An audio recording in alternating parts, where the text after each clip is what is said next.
Hi, my name is Camille. I'm here to talk on the cost of leadership.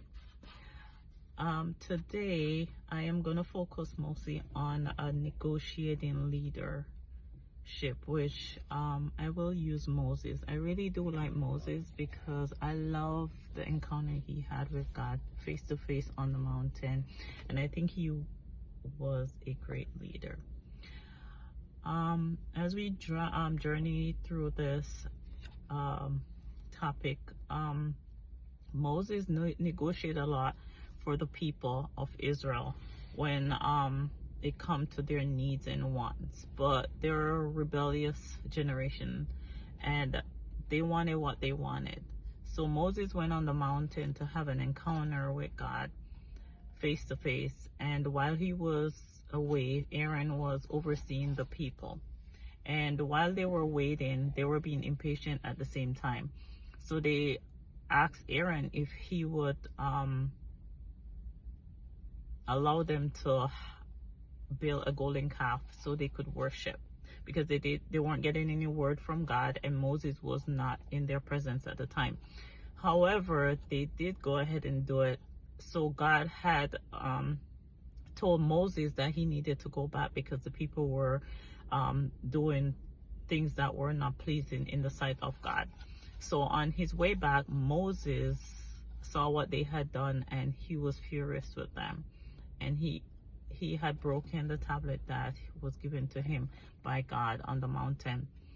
And while everything was being transpired, God's fury came over the people and he wanted to destroy them. So Moses at the same time had an encounter with God, and he was negotiating with God in Exodus 32:11-14, and I'm just going to summarize it, where Moses was just asking God for mercy over the people for what they have done, and reminded God about his promise that he had with his servants Abraham, Isaac, and Jacob. And in the end, God had agreed and decided that he will spare the people. And that was how of a great leader Moses was, because he was interceding for the people, even though they were stiff-necked and rebellious towards God and his covenant that he had with them.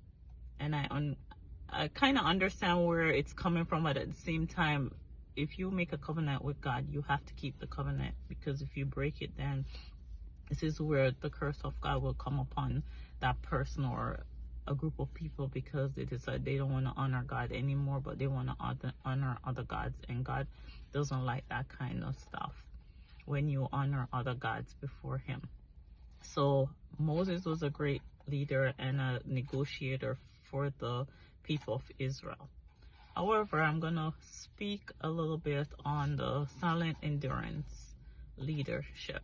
And Joseph was one of the many silent endurance leader that he had endured a lot in his master's house. He was arrested and placed in jail for false accusation by his master's wife. And while he was in prison, Joseph had to encounter loneliness, pain, everything that he had endured from, even when he was with his brothers, that he had shared his dream with them and they had sold him off to slavery, and he had encountered a lot of stuff that was not pleasing. And his father didn't know that he was alive, and while he was in jail, God had an encounter with him. So he had to have faith and patience and resilience during that journey to know that where God wants to take him, he would become the great king that God had called him to be in the time of needs for the people in Israel, because they had to face a famine that was coming on the land, and Joseph was appointed to be king over Israel so that the people would be fed and be taken care of during that bad season. And he had changed the story of that whole generation. And I think that that's a great example of a person who had to endure everything within himself, being by himself, and all the pain and the endurance, but in the end he had become a great king. And I hope you like my little story, and I hope you guys have a good day. Thank you.